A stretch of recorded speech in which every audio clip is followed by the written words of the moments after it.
എന്റെ പേര് യമുന. ഞാൻ ഇത് എന്റെ മകൻ ശ്രീരാഗ്. ഞങ്ങൾ ആരനാട് സ്വദേശികളാണ്. ഞാനിപ്പോ KSRTC സ്വിഫ്റ്റിൽ വർക്ക് ചെയ്യുന്നു കണ്ടക്ടറായിട്ട്. ഇതെന്റെ മകൻ, എന്റെ ഡ്രൈവറും കൂടെയാണ് ഇവൻ. ഇവനിപ്പോ കയറിയിട്ട് 6 മാസമായി. ഞാന് KSRTCയിൽ എംപാനലായിട്ട് കണ്ടക്ടറായിട്ട് 2009 തൊട്ട് വർക്ക് ചെയ്ത് വരികയായിരുന്നു. ഇപ്പൊ സ്വിഫ്റ്റിലെ ഫസ്റ്റ് ലേഡി കണ്ടക്ടർ ഞാനാണ്. പിന്നെ മകൻ ഇപ്പോഴാണ് കയറിയത്. അവൻ ഫോറസ്റ്റ് ഡിപ്പാർട്ട്മെന്റിലായിരുന്നു. 6-7 വർഷം കൊണ്ട് അവിടെ വർക്ക് ചെയ്തു. ഇപ്പൊ KSRTCയുടെ കൂടെയുള്ള ഒരു കമ്പം കൊണ്ട് അവൻ ഇതിലേക്ക് വന്നു. അവന്റെ താല്പര്യം കൊണ്ട് അവനെ ഇതിലേക്ക് കൊണ്ടുവന്നു. അങ്ങനെ ഇപ്പൊ ഒരു കൗതുകത്തിന് വേണ്ടി സാറന്മാര് ഞങ്ങളെ ഒരേ ബസ്സിൽ തന്നെ പോസ്റ്റ് ചെയ്തു എന്റെ ഡ്രൈവറായിട്ട്. 6-7 മാസം കൊണ്ട് ഞങ്ങളങ്ങനെ ഒന്നിച്ച് ജോലി ചെയ്യുകയാണ്. അമ്മ പറഞ്ഞ പോലെ ഞാൻ നേരത്തെ ഫോറസ്റ്റ് ഡിപ്പാർട്ട്മെന്റിലായിരുന്നു. അമ്മയുടെ കൂടെ ഇപ്പോൾ ജോലിക്ക് വന്നതിന് ശേഷം നല്ല സന്തോഷമുണ്ട്. അമ്മയുടെ ഒരുമിച്ച് ജോലി ചെയ്യാം. രാവിലെ വന്നിട്ട് ഒരേ ബസ്സിലിരുന്ന് കാപ്പി കുടിക്കാം, പിന്നെ ഒരുമിച്ച് യാത്ര ചെയ്യാം. ഒരുമിച്ച് താമസം ഒരുമിച്ചായി. മറ്റേ ഒരു വർഷം ഞാൻ ഇവരെ അടുത്തുനിന്ന് മാറി നിൽക്കുകയായിരുന്നു. ഇവിടെ ഞാനും മക്കളെല്ലാം അങ്ങ് വീട്ടിലായിരുന്നു, ആര്യനാട് വീട്ടിലായിരുന്നു. പരസ്പരം കാണാനും എടുക്കാനും ഒന്നും പറ്റൂല. ഇപ്പൊ ജോലി കിട്ടിയതിന് ശേഷം അമ്മയെ വന്ന് കണ്ടിട്ടാണ് പോകുന്നത്. ഇപ്പൊ വന്നതിന് ശേഷം എല്ലാവരും ഇവിടെ ഒന്നിച്ചായി. അതും ഒരു സന്തോഷം. പിന്നെ ഡ്യൂട്ടി നമുക്ക് ഒരേ ടേണ് തന്നെ ഇങ്ങനെ തന്നുകൊണ്ടിരിക്കുകയാണ്. അതും ഒരു ഭാഗ്യമായി കാണുന്നു. അമ്മയാണ് ഞാൻ വണ്ടി കയറിയതിനു ശേഷം അമ്മയാണ് എനിക്ക് ഓരോ കാര്യങ്ങളും പറഞ്ഞു തരണം. വണ്ടി ഇങ്ങനെ ഓടണം, തിരക്കുള്ളടത്ത് വലിയ സ്പീഡൊന്നും വേണ്ട, കാര്യങ്ങളൊക്കെ പറഞ്ഞു തരാറുണ്ട്. പിന്നെ വഴക്ക് പറയാറുണ്ട്. ഓക്കെ ആയി. അവൻ ആദ്യം കുറച്ച് പേടിയായിരുന്നു. കാരണം ബസ് യാത്ര എന്ന് പറയുമ്പോ അത് പ്രത്യേക ഒരു പഠനമല്ലേ. അത് അത്രത്തോളം എക്സ്പീരിയൻസ്ഡ് അല്ലായിരുന്നു. ഇവിടെ വന്നതിന് ശേഷം ഞാന് പറഞ്ഞു കൊടുക്കും, എല്ലാ കാര്യത്തിലും ശ്രദ്ധിക്കാനും പിന്നെ സിഗ്നലൊക്കെ നോക്കി ഓടാനും എല്ലാ കാര്യങ്ങളും പറഞ്ഞു കൊടുത്ത് അവൻ ഇപ്പൊ ഓക്കെ ആയി. എല്ലാം പഠിച്ചു വന്നു. ഇപ്പൊ നല്ലൊരു പെർഫെക്റ്റ് ഡ്രൈവർ ആയി എന്ന് പറയാം. ധൈര്യമായി ഇപ്പൊ. വലിയ വേറെ പ്രശ്നങ്ങളൊന്നും ദൈവം സഹായിച്ച് ഇന്ന് വരെ തടസ്സങ്ങളൊന്നും വന്നിട്ടില്ല ഇതുവരെയും. നാളെ എങ്ങനെയെന്ന് അറിഞ്ഞുകൂടാ. എന്നാലും അതൊരു നല്ലൊരു യാത്രക്കാരുടെ നല്ല സപ്പോർട്ടുണ്ട്. എന്നും ഒരു ദിവസവും ഇവനെ കണ്ടില്ലെങ്കിൽ ചോദിക്കും, മോൻ വന്നില്ലേ, മോൻ ചെല്ലണമെങ്കിൽ അമ്മ വന്നില്ലേ എന്ന് ചോദിക്കും. വല്ലപ്പോഴൊക്കെ ലീവ് എടുക്കുമ്പോഴേ അങ്ങനെ ചോദിക്കാറുണ്ട്. യാത്രക്കാരുടെ നല്ലൊരു സപ്പോർട്ടുണ്ട്. ഇപ്പൊ എനിക്ക് ഒരു ഡ്രൈവറെ മാറ്റി കൊണ്ടുവരണമെന്നുണ്ടെങ്കിൽ ഒരു സ്റ്റോപ്പിൽ ആരെങ്കിലും കൈ കാണിച്ചാൽ ഓരോരുത്തർക്കും ഓരോ താല്പര്യങ്ങളുണ്ട്. അവിടെ നിർത്തണം എന്ന് പറഞ്ഞാൽ ഞാൻ സ്റ്റോപ്പിലേ നിർത്തൂ എന്ന് വാശി പിടിച്ചു പോകുന്നവരുണ്ട്. ചിലര് യാത്രക്കാര് കൂടുതൽ പരിഗണിക്കുന്ന ആൾക്കാര് മാറ്റി നിർത്തി കൊടുക്കും. അപ്പൊ ഇതെന്ന് പറഞ്ഞാൽ എനിക്ക് സ്വാതന്ത്ര്യം. അവിടെ നിർത്തിക്കൊടും, ഒന്ന് ചവിട്ടിക്കൊടുന്ന് പറഞ്ഞാൽ അവൻ ചവിട്ടും. അവിടെ നാളെ കയറ്റെന്ന് പറഞ്ഞാൽ ഞാൻ പതുക്കെ ഒരു ബെല്ല് കൊടുത്താൽ മതി, അവൻ അവിടെ നിർത്താറുണ്ട്. കാരണം അങ്ങോട്ടും ഇങ്ങോട്ടും ഒരു വാശിയോ വൈരാഗ്യമോ വഴക്കോ ഒന്നുമില്ല. അഡ്ജസ്റ്റ് ആയി അങ്ങ് പോകും. ഞങ്ങൾക്ക് അഡ്ജസ്റ്റ് ആയി പോകാൻ പറ്റുന്നുണ്ട്. യാത്രക്കാർക്കും ഒരു സ്വാതന്ത്ര്യമാണ്.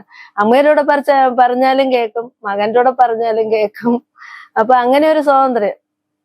ഇപ്പൊ കണ്ടക്ടർ ബെല്ലടിച്ച ഡ്രൈവർ നിർത്തണമെന്നില്ല, കേൾക്കണമെന്നില്ല. അങ്ങനെയൊക്കെ പ്രശ്നങ്ങളുണ്ട് രണ്ടുപേരാകുമ്പോഴത്തേക്ക്. ഇപ്പൊ എല്ലാവർക്കും വീട്ടിൽ നിന്ന് ഡ്രൈവറെ കൊണ്ടുവന്ന് ജോലി ചെയ്യിക്കാൻ പറ്റൂല. പക്ഷേ അതൊരു ഭയങ്കര ഭാഗ്യമാണ്. ഓനെ കൊണ്ടുവന്ന് ഒരേ സമയത്ത് നമുക്ക് വിചാരിക്കുന്ന സമയത്ത് വണ്ടി സ്റ്റാർട്ട് ചെയ്യാൻ പറ്റും. നമുക്ക് ഓരോ ട്രിപ്പും നമുക്ക് വിചാരിക്കുന്ന സമയത്ത് എടുക്കാൻ പറ്റും. കാരണം ഡ്രൈവറും കയ്യിലിരിക്കുമ്പോ എന്നെപ്പോഴും പോണോന്ന് തീരുമാനിച്ച ആ തീരുമാനങ്ങൾ നമുക്ക് നടപ്പിലാക്കി കൊണ്ടുപോകാനായിട്ട് സാധിക്കും. ചെറുപ്പം തൊട്ടേ ഇവന് ഡ്രൈവിങ് നല്ല ക്രേസ് ആയിരുന്നു. പഠിത്തത്തില് അത്ര താല്പര്യമുള്ളൂ, പഠിത്ത കാര്യത്തിൽ വളരെ മോശമാണ്. എന്നാ പഠിച്ചു. ഡ്രൈവിങ് അവന് ഭയങ്കര ക്രേസാണ്. ജീപ്പ് ഓടിക്കണം, വെറൈറ്റി വണ്ടികൾ ഇങ്ങനെ മാറി മാറി മാറി വരുന്ന വണ്ടികളെല്ലാം ഓടിക്കാനുള്ള ഒരു അടങ്ങാത്ത ആഗ്രഹം. അത് അങ്ങനെ ഫോറസ്റ്റിൽ കയറി ജീപ്പ് ഓടിക്കാനുള്ള താല്പര്യം കൊണ്ട് ഫോറസ്റ്റിൽ കയറി. അവിടെ നിന്ന് പിന്നെ അവിടെയുള്ള എല്ലാ വാഹനങ്ങളും ഓടിച്ചു. അവസാനം നല്ലൊരു വണ്ടി കയ്യിലിരിക്കവെയാണ് സ്വിഫ്റ്റിന്റെ ഒരു ഓഫർ വന്നതും. അപ്പം എന്നെ കാണാൻ വരുമ്പോഴൊക്കെ പറയാം, അമ്മ ഇലക്ട്രിക് വണ്ടി ഒന്ന് ഒതുക്കിയിടുമ്പോ ഞാൻ എടുത്തോട്ടെന്നൊക്കെ ചോദിക്കും. അപ്പൊ ഞാൻ പറഞ്ഞു, അങ്ങനെ മാറി പുറത്തുനിന്ന് ആർക്കും അത് കൈകാര്യം ചെയ്യാനുള്ള അധികാരമൊന്നുമില്ല, നടക്കൂല എന്ന് പറഞ്ഞ്. അങ്ങനെ ഇതില് വേക്കന്റ് ഇട്ടപ്പോ ഞാൻ പറഞ്ഞു, നീ ഒന്ന് കൊടുത്തു നോക്ക്, ഭാഗ്യം ഉണ്ടെങ്കിൽ നിനക്ക് ഇതിലേക്ക് വരാം. അങ്ങനെ കൊടുത്തപ്പോഴത്തേക്ക് സെലക്ഷനായി. എന്നെ ടെസ്റ്റുകളെല്ലാം പാസ്സായി.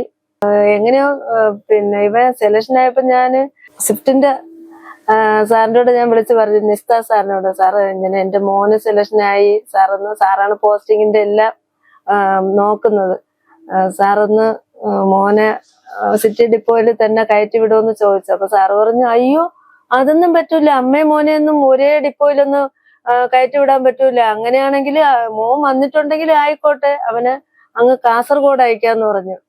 അപ്പൊ ഞാൻ പേടിച്ചു, കാരണം ഇവിടെ കൊടുക്കൂല. ഞാൻ പറഞ്ഞു, മക്കളെ പ്രതീക്ഷ വെക്കണ്ട, കാരണം ഇവിടെ കിട്ടാൻ സാധ്യതയില്ല, നമുക്ക് റെക്കമെൻഡേഷൻ ഒന്നും പറ്റൂല. ആദ്യമായിട്ടാണ് സാറിന്റെ കൂടെ ഇങ്ങനെ ഒരു വാക്ക് ഞാൻ സാറിന്റെ നമ്പർ വാങ്ങി വിളിച്ചു പറയുന്നത്. പക്ഷെ സാറ് ഇത് അവര് മനസ്സിൽ വെച്ചിരുന്നെന്ന് തോന്നുന്നു. ഇവനെ സിറ്റിയിലോട്ട് തന്നെ പോസ്റ്റ് ചെയ്തിട്ട് ഷെഡ്യൂള് ആദ്യത്തെ ദിവസം അമ്മയോടെ തന്നെ അവൻ പൊയ്ക്കോട്ടെ എന്ന് പറഞ്ഞ് ഇവിടുത്തെ എസ്എമ്മും ഏറ്റവും ഒക്കെ പറഞ്ഞ് അങ്ങനെ ഇവനെ ഇതിലേക്ക് കയറ്റി വിട്ടു. അപ്പൊ ഞങ്ങളെ യാത്രക്കിടയ്ക്ക് ഇങ്ങനെ ഒരു ഫോട്ടോ എടുത്ത് അയക്കാൻ പറഞ്ഞു, ഫോട്ടോ എടുത്ത് അയച്ചു. പിറ്റേന്ന് നോക്കിയപ്പോ എല്ലാ പത്രത്തിലും വാർത്ത വന്നു, പിന്നെ ചാനലുകാരെല്ലാം വന്നു. ഇതൊരു നല്ലൊരു കൗതുക വാർത്തയാണെന്ന് യഥാർത്ഥത്തിൽ ഞങ്ങൾ പിന്നീടാണ് അറിയുന്നത്. അതിന്നും അതിന്റെ കൗതുകം മാറിയില്ല എന്നുള്ളതാണ്. അതാണ് സാറൊക്കെ ഇപ്പൊ വന്നത്, ഞങ്ങളെ തേടി വന്നത് അതിന്റെ ഒരു ഇത് കൊണ്ടാണ്. എന്റെ വീട്ടില് ഹസ്ബൻഡ്, എനിക്ക് 3 മക്കളാണ്. അതിൽ മൂത്തയാളാണ് ശ്രീരാഗ്, രണ്ടാമത്തത് മോള് രാഗേന്ദു, മൂന്നാമത്തത് സിദ്ധാർത്ഥ്. 3 പേരാണ്. ഇവൻ വിവാഹിതനാണ്. മോളുടെയും കല്യാണം കഴിഞ്ഞു. മരുമകൻ ബാങ്കിൽ വർക്ക് ചെയ്യുന്നുണ്ട്. ഇളയാള് മുട്ടത്തറ എഞ്ചിനീയറിംഗ് കോളേജില് ലാബ് അസിസ്റ്റന്റ് ആയിട്ട് വർക്ക് ചെയ്യുന്നുണ്ട്, IT കഴിഞ്ഞിട്ട്. അങ്ങനെ ഞങ്ങളിപ്പം എല്ലാവരും ഇവിടെ ഉണ്ട്, ഫാമിലി ആയിട്ട് ഇവിടെ തന്നെ താമസമാണ് ജോലിക്ക് വേണ്ടിയിട്ട്. ഞങ്ങളുടെ സർവീസ് ആരംഭിക്കുന്നത് രാവിലെ 7:25 സർവീസ് ആരംഭിക്കും. സർക്കുലർ സർവീസ് ആണ്, 10 ട്രിപ്പ് ഓടണം. അപ്പം 7:25 ഞങ്ങളുടെ സർവീസ് ഡിപ്പോയിൽ നിന്ന് ആരംഭിച്ച് കറങ്ങി പത്മനാഭസ്വാമി ക്ഷേത്രത്തിന്റെ അകത്ത് വന്ന് അവസാനിക്കുന്ന ഒരു സർവീസാണ് ഈ 7A ഗ്രീൻ എന്ന് പറയുന്നത്. 1 വർഷം കൊണ്ട് ഇത് തന്നെയാണ് ഞങ്ങൾ ചെയ്തുകൊണ്ടിരിക്കുന്നത്. പക്ഷെ ഈ ഡ്യൂട്ടിയിൽ ഞങ്ങൾക്ക് ആകെപ്പാട് ഞങ്ങളെ അങ്ങേയറ്റം ഇഷ്ടപ്പെട്ട് ചെയ്യുന്ന ഒരു ഷെഡ്യൂളാണ്. ഞങ്ങളെന്ന് പറയുമ്പോൾ ഞാൻ, അതിനുശേഷം മോൻ വന്നതിന് ശേഷം ഞങ്ങൾ 2 ആളും. പക്ഷെ ഇപ്പൊ ഞങ്ങൾക്ക് അതിലേറ്റവും ബുദ്ധിമുട്ടെന്ന് പറയുന്നത് അവിടെ ഞങ്ങളുടെ വണ്ടി വന്ന് ഒതുക്കുന്നത് ക്ഷേത്രത്തിന്റെ കവാടത്തിനുള്ളിലാണ് ഞങ്ങളുടെ സർവീസ് അവസാനിക്കുന്നത്. അപ്പൊ അവിടെ വന്ന് അവിടെ വരും, അത് കഴിഞ്ഞ് നമ്മുടെ സർവീസ് എടുത്ത് വീണ്ടും പോകേണ്ടി വരുന്നുണ്ട്. അപ്പൊ ഇതിനിടയ്ക്ക് കാപ്പി കൂടി അല്ലെങ്കിൽ ഉച്ചഭക്ഷണം കഴിപ്പെന്നുള്ള ഒരു ചടങ്ങുണ്ട്. ഞങ്ങൾ കാപ്പി കൂടി മിക്കവാറും ഇല്ല. ഇവൻ കയറിയതിന് ശേഷവും ഞങ്ങൾക്ക് കാപ്പി കുടിക്കാൻ കഴിയാറില്ല, കാരണം വണ്ടിയിൽ നിന്ന് ഇറങ്ങാൻ പറ്റൂല.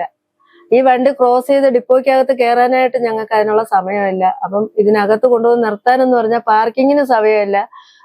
റോഡ് മൊത്തം കച്ചവടക്കാരെ കൊണ്ട് നിറഞ്ഞിരിക്കുന്നത് കാരണം അതിന്റെ ഇപ്പുറത്താണ് ഞങ്ങളുടെ വണ്ടി ഇടുന്നത്. അപ്പൊ വണ്ടി ഇട്ട് കഴിഞ്ഞാല് ഇടയ്ക്ക് ഞങ്ങൾക്ക് ഒരു ഇൻസിഡന്റ് എടുത്തു പറയുകയാണെങ്കിൽ, ഞങ്ങള് ഈ ഒരു കഴിഞ്ഞ ആഴ്ച ഞങ്ങളെ വണ്ടി അവിടെ കൊണ്ടിട്ടിട്ട് ഇവന് നന്നായിട്ട് തല ചുറ്റുന്നെന്ന് പറഞ്ഞ് 10:50 സർവീസ് എടുത്ത് പോണം. 10:55 ഞങ്ങൾ അവിടെ എത്തി. സാധാരണ കാപ്പി കൂടി എല്ലാവരും വിചാരിക്കും സമയങ്ങളോളം എടുത്തിരുന്ന് കഴിക്കുന്ന ഒരു ചടങ്ങാണെന്ന്. ഞങ്ങൾ കാപ്പി കുടിക്കാൻ 2 മിനിറ്റ് അല്ലെങ്കിൽ 2.5-3 മിനിറ്റ് ഇത്ര സമയം എടുക്കുള്ളൂ. പെട്ടെന്ന് എടുത്തൊരു വിഴുങ്ങക്കം, ഒരു വെള്ളം കൂടി എടുത്തോണ്ട് ഓടക്കം, ആ ഒരു കാര്യമാണ് ഞങ്ങൾ ചെയ്യുന്നത്. ഞങ്ങള് അവിടെ ഡിപ്പോയുടെ അടുത്ത് വന്ന് വണ്ടി ഒതുക്കി ഇട്ടിട്ട് ഞാൻ വേഗം കാപ്പി എടുത്തു വെച്ചു. മോൻ വണ്ടി സ്റ്റോപ്പ് ചെയ്യണം. അപ്പൊ പോലീസ് വന്ന് പറഞ്ഞു, വണ്ടി എടുത്ത് മാറ്റുന്നില്ലേ? അപ്പൊ പറഞ്ഞു, സാർ ഇതാ ഇപ്പൊ ജസ്റ്റ് ഒന്ന് കാപ്പി കുടിച്ചിട്ട് പോവാന്ന് പറഞ്ഞു. അതിനിടയ്ക്ക് പോലീസുകാരെ ഫോട്ടോ എടുത്തു, വണ്ടിയുടെ ഫോട്ടോ എടുത്തു. കാപ്പിയുടെ മുമ്പ് ഇവൻ വന്ന് ഇരിക്കുന്നതിനിടയ്ക്ക് നിനക്ക് ഞാൻ കാണിച്ചു തരാന്ന് പറഞ്ഞിട്ട് പോലീസുകാരെ അങ്ങ് നടന്നു പോവേണ്. ഞങ്ങൾ പെട്ടെന്ന് ഇതെടുത്ത് കഴിച്ച്, അപ്പൊ ഞാൻ പറഞ്ഞു, എന്തായാലും മക്കളെ പണിയാവൂന്ന് തോന്നുന്നു, നീ എന്റെ കാപ്പി കുടിക്കുന്ന ഒരു ഫോട്ടോ എടുത്ത് വെക്കെന്ന് പറഞ്ഞു. അമ്മ ആ ടൈമിൽ തന്നെ ഫോട്ടോ എടുത്ത് ഞങ്ങൾ തിരിച്ച് അവിടെ ചെന്ന് 10:50 സമയം വെച്ചു. കാരണം 11 ആവാത്തത് കൊണ്ട് 10:50 സമയം വെച്ച് ഞങ്ങള് സർവീസ് പോവുകയാണ്. സർവീസ് പോയി മെഡിക്കൽ കോളേജിൽ എത്തിയപ്പോ അറിയുന്ന ഞങ്ങളെ ഫോർട്ട് സ്റ്റേഷനില് ഹാജരാവാനായിട്ട്. അപ്പൊ പിന്നെ ഞങ്ങൾ ചാർജിങ്ങിന് വന്നതിന് ശേഷം ഞങ്ങൾ ഈ വണ്ടി ചാർജിങ്ങിന് ഇട്ടിട്ട് ഞങ്ങൾ ഇവിടുന്ന് ബൈക്ക് എടുത്ത് നേരെ സ്റ്റേഷനിൽ ചെന്നപ്പോഴാണ് അറിയുന്നത്, ഞങ്ങൾ പോലീസ് പറഞ്ഞിട്ട് അനുസരിക്കാതെ വണ്ടി എടുത്ത് മാറ്റാൻ പറഞ്ഞിട്ട് കേട്ടില്ല. അപ്പൊ ഞങ്ങൾ അപ്പൊ തന്നെ പറഞ്ഞു, സാറേ ഇതാ ഫോട്ടോ കണ്ട, ഞങ്ങള് കാപ്പി കുടിക്കാൻ അതിന് ഒരു 2 മിനിറ്റ് എടുത്ത് കാണുള്ളൂ. ഞങ്ങൾ പെട്ടെന്ന് കഴിച്ചു പോകാൻ വേണ്ടിയിട്ട് അവിടെ ഇട്ട ആ സമയമായിട്ടുള്ള, അല്ല ഞങ്ങൾ തെറ്റൊന്നും ചെയ്യില്ല, ഞങ്ങൾക്ക് പാർക്ക് ചെയ്യാനായിട്ടുള്ള സമയവും ഇല്ല, ഇന്നതാണ് കാരണം എന്ന് പറഞ്ഞു. അപ്പൊ അവർക്ക് മനസ്സിലായി. അങ്ങനെ ഭക്ഷണം കഴിക്കുന്നതിനിടയിൽ നമുക്ക് പോലീസ് സ്റ്റേഷൻ കയറേണ്ടി വന്നു ഈ ഡ്യൂട്ടിയിൽ. അങ്ങനെയുള്ള കുഞ്ഞു കുഞ്ഞു വിഷയങ്ങളുണ്ട്. ഇന്ന് ഞങ്ങള് വിശപ്പ് മറന്ന് ഞങ്ങൾ ഈ ഡ്യൂട്ടി ചെയ്യണം. കാരണം ഒന്നാമത്തെ ഞങ്ങളുടെ ഈ ഡ്യൂട്ടിയോടുള്ള ഇഷ്ടം എന്ന് പറഞ്ഞു കഴിഞ്ഞാല്, പത്മനാഭ സ്വാമി ക്ഷേത്രത്തെ വലം വെച്ച് ഒരു 10 പ്രാവശ്യം ഞങ്ങൾക്ക് പോകാൻ ഒരു ഭാഗ്യം ദൈവം തന്നു. ഈ ഡ്യൂട്ടി അത് അങ്ങനെയാണ് ചെയ്യുന്നതാണ്. അപ്പൊ സ്വാമിയെ വലം വയ്ക്കുന്ന ആ ഒരു ഭക്തി, ആ ഭക്തിയുടെ നിറവിലാണ് ഞങ്ങൾ ഈ ഡ്യൂട്ടി വിടാതെ ഞാൻ പിടിച്ചു നിൽക്കുന്നതെന്ന് പറഞ്ഞാല്, അതും ചെയ്യാൻ ഒരു മനസ്സിന് ഭയങ്കര സംതൃപ്തിയാണ്. പിന്നെ മറ്റു വിഷയങ്ങളൊന്നും ഞങ്ങൾ ഈ പറഞ്ഞെങ്കിൽ ഇതൊന്നും കാര്യമാക്കുന്നില്ല. അവര് പറഞ്ഞ കാര്യങ്ങൾ തിരുത്തി. കാരണം എന്ന് പറഞ്ഞാൽ നമുക്കിപ്പോ ഭക്ഷണം കഴിച്ചില്ല, വേണ്ട പച്ചവെള്ളം കുടിച്ചാലും പോകാലോ, ആ രീതിയിൽ പരാതിയില്ല പരിഭവമില്ല ഞങ്ങളങ്ങ് പോവുകയാണ്. അതിനി ഞങ്ങള് ഇതിൽ നിന്ന് മാറുന്നത് വരെ അങ്ങനെ ആയിരിക്കും. ആ ജോലിയോടുള്ള ഇഷ്ടം, അത് ജോലിക്ക് കയറാൻ വേണ്ടിയല്ല, കയറിയതിന് ശേഷം ഇറങ്ങുന്നത് വരെ ആ ഒരു താല്പര്യവും ജനങ്ങളെ വെറുപ്പിക്കാത്ത തരത്തിലും ഞങ്ങൾ ഈ ജോലി തുടർന്നു പോകാൻ ശ്രമിക്കും. വ്യത്യസ്തമായിട്ട് ഒരു അമ്മയും മകനും എന്നുള്ള നിലയ്ക്ക് ഞങ്ങള് അത് ഭംഗിയായിട്ട് ആൾക്കാരെ കൊണ്ട്, സാറൊക്കെ തേടി വന്നില്ലേ, അതുപോലെ നല്ലത് മാത്രം പറയിപ്പിച്ച് പോകാനുള്ള ഒരു ശ്രമമാണ് ഞങ്ങൾ ചെയ്യുന്നത്. അങ്ങനെ ദൈവം അനുഗ്രഹിക്കണമെന്ന് പ്രാർത്ഥിക്കുകയും ചെയ്യുന്നു. ഞാന് KSRTCയിൽ എംപാനലായിട്ട് കണ്ടക്ടറായിട്ട് 2009 തൊട്ട് വർക്ക് ചെയ്ത് വരികയായിരുന്നു. ഇപ്പൊ സ്വിഫ്റ്റിലെ ഫസ്റ്റ് ലേഡി കണ്ടക്ടർ ഞാനാണ്. പിന്നെ മകൻ ഇപ്പോഴാണ് കയറിയത്. അവൻ ഫോറസ്റ്റ് ഡിപ്പാർട്ട്മെന്റിലായിരുന്നു. 6-7 വർഷം കൊണ്ട് അവിടെ വർക്ക് ചെയ്തു. ഇപ്പൊ KSRTCയുടെ കൂടെയുള്ള ഒരു കമ്പം കൊണ്ട് അവൻ ഇതിലേക്ക് വന്നു. അവന്റെ താല്പര്യം കൊണ്ട് അവനെ ഇതിലേക്ക് കൊണ്ടുവന്നു. അങ്ങനെ ഇപ്പൊ ഒരു കൗതുകത്തിന് വേണ്ടി സാറന്മാര് ഞങ്ങളെ ഒരേ ബസ്സിൽ തന്നെ പോസ്റ്റ് ചെയ്തു എന്റെ ഡ്രൈവറായിട്ട്. 6-7 മാസം കൊണ്ട് ഞങ്ങളങ്ങനെ ഒന്നിച്ച് ജോലി ചെയ്യുകയാണ്. അമ്മ പറഞ്ഞ പോലെ ഞാൻ നേരത്തെ ഫോറസ്റ്റ് ഡിപ്പാർട്ട്മെന്റിലായിരുന്നു. അമ്മയുടെ കൂടെ ഇപ്പൊ ജോലിക്ക് വന്നതിന് ശേഷം നല്ല സന്തോഷമുണ്ട്. അമ്മയുടെ ഒരുമിച്ച് ജോലി ചെയ്യാം, രാവിലെ വന്നിട്ട് ഒരേ ബസ്സിലിരുന്ന് കാപ്പി കുടിക്കാം, പിന്നെ ഒരുമിച്ച് യാത്ര ചെയ്യാം.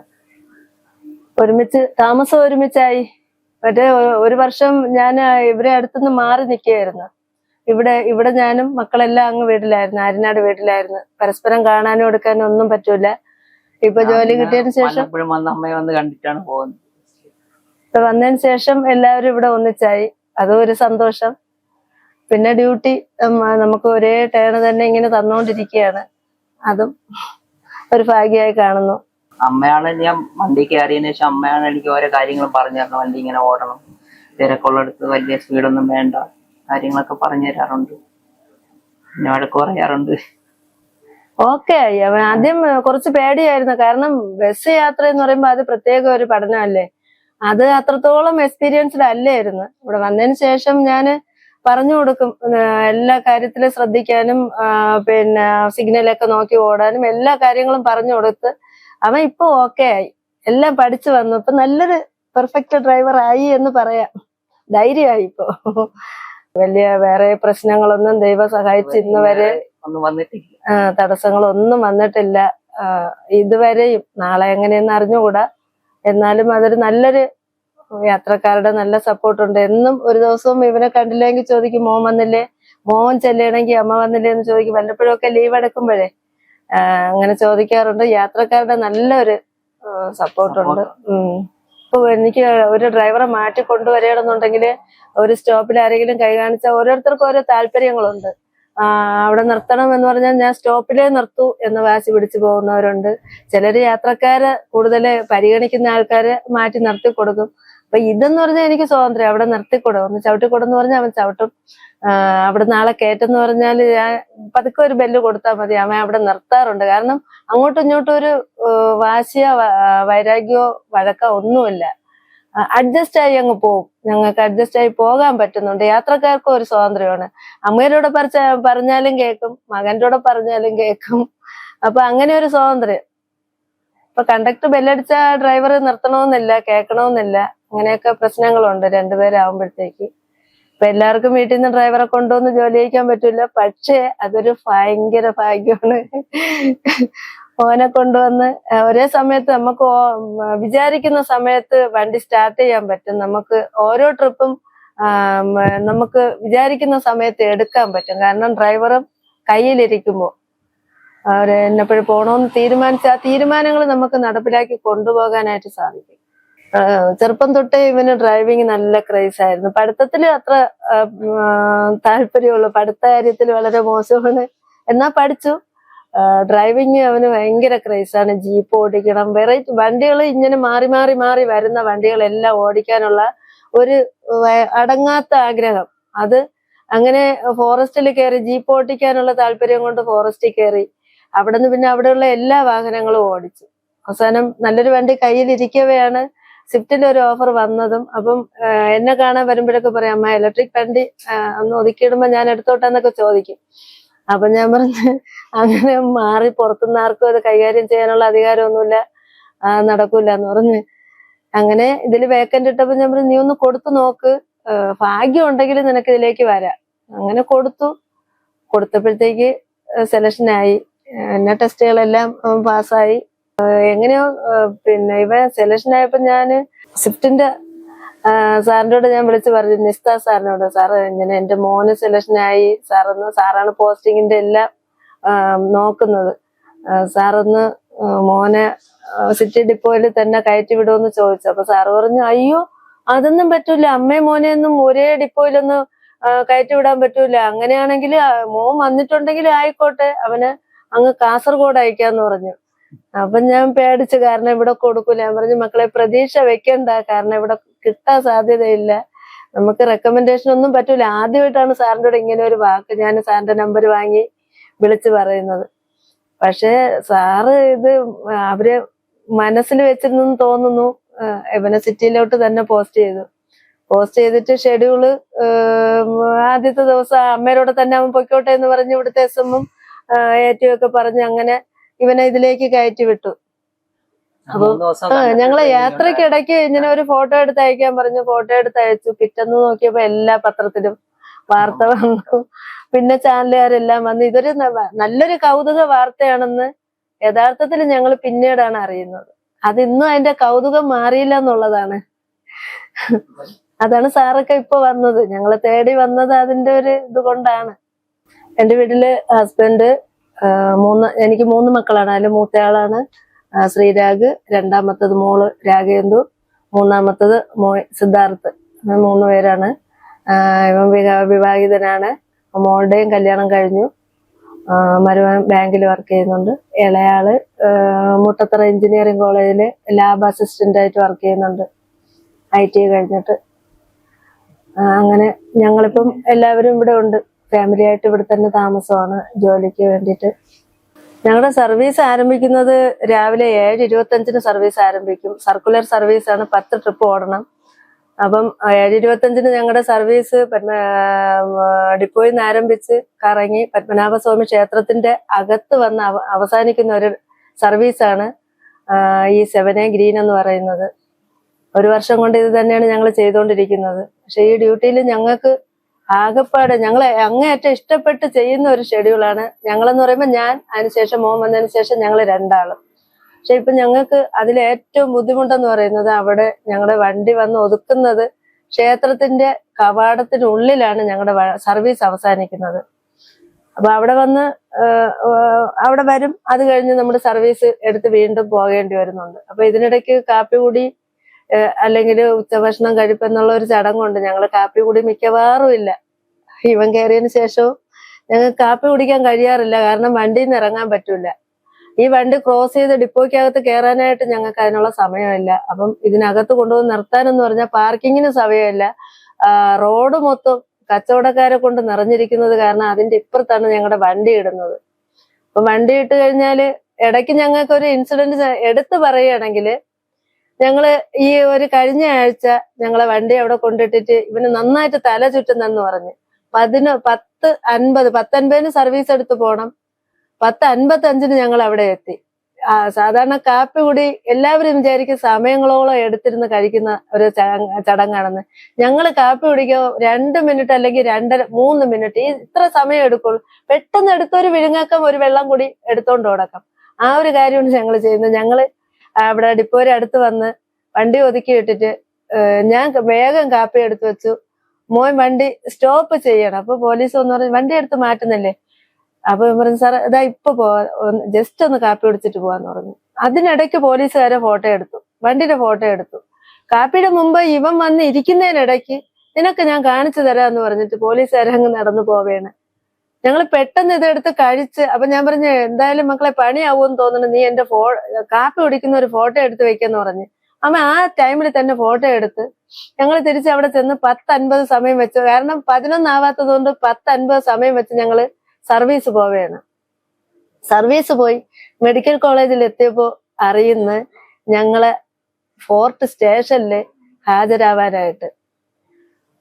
അപ്പൊ പിന്നെ ഞങ്ങൾ ചാർജിങ്ങിന് വന്നതിന് ശേഷം ഞങ്ങള് ഈ വണ്ടി ചാർജിങ്ങിന് ഇട്ടിട്ട് ഞങ്ങൾ ഇവിടുന്ന് ബൈക്ക് എടുത്ത് നേരെ സ്റ്റേഷനിൽ ചെന്നപ്പോഴാണ് അറിയുന്നത് ഞങ്ങൾ പോലീസ് പറഞ്ഞിട്ട് അനുസരിക്കാതെ വണ്ടി എടുത്ത് മാറ്റാൻ പറഞ്ഞിട്ട് കേട്ടില്ല.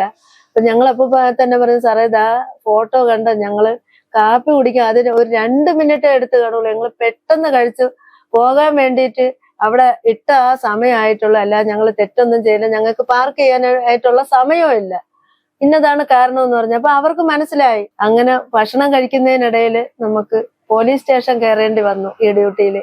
അങ്ങനെയുള്ള കുഞ്ഞു കുഞ്ഞു വിഷയങ്ങളുണ്ട്. ഇന്ന് ഞങ്ങള് വിശപ്പ് മറന്ന് ഞങ്ങൾ ഈ ഡ്യൂട്ടി ചെയ്യണം. കാരണം ഒന്നാമത്തെ ഞങ്ങളുടെ ഈ ഡ്യൂട്ടിയോടുള്ള ഇഷ്ടം എന്ന് പറഞ്ഞു കഴിഞ്ഞാല് പത്മനാഭ സ്വാമി ക്ഷേത്രത്തെ വലം വെച്ച് ഒരു 10 പ്രാവശ്യം ഞങ്ങൾക്ക് പോകാൻ ഒരു ഭാഗ്യം ദൈവം തന്നു. ഈ ഡ്യൂട്ടി അത് അങ്ങനെയാണ് ചെയ്യുന്നതാണ്. അപ്പൊ സ്വാമിയെ വലം വയ്ക്കുന്ന ആ ഒരു ഭക്തി, ആ ഭക്തിയുടെ നിറവിലാണ് ഞങ്ങൾ ഈ ഡ്യൂട്ടി വിടാതെ ഞാൻ പിടിച്ചു നിൽക്കുന്നതെന്ന് പറഞ്ഞാല് അതും ചെയ്യാൻ ഒരു മനസ്സിന് ഭയങ്കര സംതൃപ്തിയാണ്. പിന്നെ മറ്റു വിഷയങ്ങളൊന്നും ഞങ്ങൾ ഈ പറഞ്ഞെങ്കിൽ ഇതൊന്നും കാര്യമാക്കുന്നില്ല. അവര് പറഞ്ഞ കാര്യങ്ങൾ തിരുത്തി. കാരണം എന്ന് പറഞ്ഞാൽ നമുക്കിപ്പോ ഭക്ഷണം കഴിച്ചില്ല, വേണ്ട പച്ചവെള്ളം കുടിച്ചാലും പോകാലോ, ആ രീതിയിൽ പരാതിയില്ല പരിഭവമില്ല ഞങ്ങളങ്ങ് പോവുകയാണ്. അതിനി ഞങ്ങള് ഇതിന്ന് മാറുന്നത് വരെ അങ്ങനെ ആയിരിക്കും. ജോലിയോടുള്ള ഇഷ്ടം അത് ജോലിക്ക് കയറാൻ വേണ്ടിയല്ല, കയറിയതിന് ശേഷം ഇറങ്ങുന്നത് വരെ ആ ഒരു താല്പര്യവും ജനങ്ങളെ വെറുപ്പിക്കാത്ത തരത്തിലും ഞങ്ങൾ ഈ ജോലി തുടർന്നു പോകാൻ ശ്രമിക്കും. വ്യത്യസ്തമായിട്ട് ഒരമ്മയും മകനും എന്നുള്ള നിലയ്ക്ക് ഞങ്ങള് അത് ഭംഗിയായിട്ട് ആൾക്കാരെ കൊണ്ട് സാറൊക്കെ തേടി വന്നില്ലേ, അതുപോലെ നല്ലത് മാത്രം പറയിപ്പിച്ച് പോകാനുള്ള ഒരു ശ്രമമാണ് ഞങ്ങൾ ചെയ്യുന്നത്. അങ്ങനെ ദൈവം അനുഗ്രഹിക്കണമെന്ന് പ്രാർത്ഥിക്കുകയും ചെയ്യുന്നു.